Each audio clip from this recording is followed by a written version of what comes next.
વડોદરા જિલ્લામાં ડેસર તાલુકાના ઉદલપુરમાં ટ્રકમાં એકલી મુસાફરી કરતી મહિલા સાથે દુર્વ્યવહાર કર્યો હોવાની ઘટના સામે આવી છે।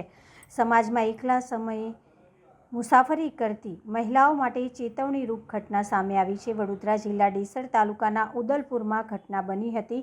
એકલી ટ્રકમાં મુસાફરી કરતી મહિલા સાથે ટ્રક ચાલકે દુર્વ્યવહાર કર્યો હતો।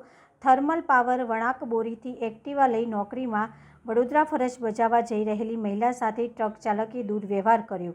ડેસરના ઉદલપુરથી સાવલી તરફ જતી ટ્રકમાં મુસાફરી કરતી મહિલા સાથે ટ્રક ચાલકે ચાલુ ટ્રકમાં દુર્વ્યવહાર કર્યો હતો। પીડિત મહિલાએ ચાલુ ટ્રકે દરવાજો ખોલવાનો પ્રયાસ કરતા ચાલકે ટ્રક થોભાવતા મહિલા ઉતરી ડેસર પોલીસ મથકે અજાણ્યા ટ્રક ચાલક વિરુદ્ધ ફરિયાદ નોંધાવી હતી। ડેસર પોલીસે ટ્રક કબજે લઈ ફરાર ટ્રક ચાલક વિરુદ્ધ ગુનો નોંધી વધુ તપાસ હાથ ધરી છે।